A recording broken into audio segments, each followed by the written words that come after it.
Bonsoir Justine. Bonsoir David, bonsoir à tous. Donc cet avion très mystérieux pourrait participer à ce défilé. Oui, voilà ce que les moscovites ont vu passer au-dessus de leur tête ce matin pendant les répétitions du 9 mai. Le Ilyushin 80, nom de code russe IMAC, aussi appelé Doomsday Plane, l'avion du jugement dernier en français, ou avion de l'apocalypse. Sa mission, transporter Vladimir Poutine pendant les situations d'urgence et notamment en cas de guerre nucléaire.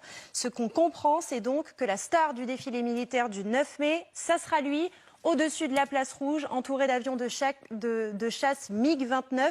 Et ça en dit long sur l'état d'esprit du Kremlin, sur le degré de préparation souhaité par Vladimir Poutine en cas de guerre nucléaire.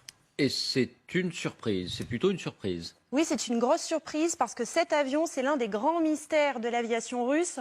Certains pensaient même qu'il n'existait plus. En fait, on ne l'avait pas vu depuis 12 ans, sa seule présentation publique d'ailleurs. Et c'était justement le 9 mai 2010 sur la place rouge. Alors pourquoi est-ce qu'on l'appelle l'avion de l'apocalypse? En quoi est-il différent des autres? Eh bien parce que dans l'esprit des Russes, il est conçu pour une guerre nucléaire, pensé comme un bunker volant.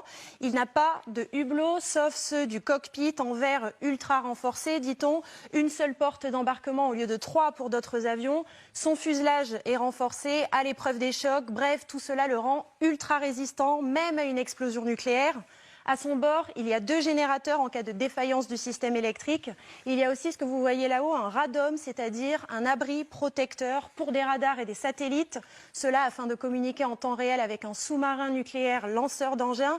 Et surtout, il y a 7 sondes que l'on voit à l'avant du cockpit pour ravitailler en carburant en plein vol, exactement comme des avions de chasse de type Rafale. En clair, cet avion, il peut voler pendant des jours et des jours, faire le tour de la planète sans jamais avoir à se poser.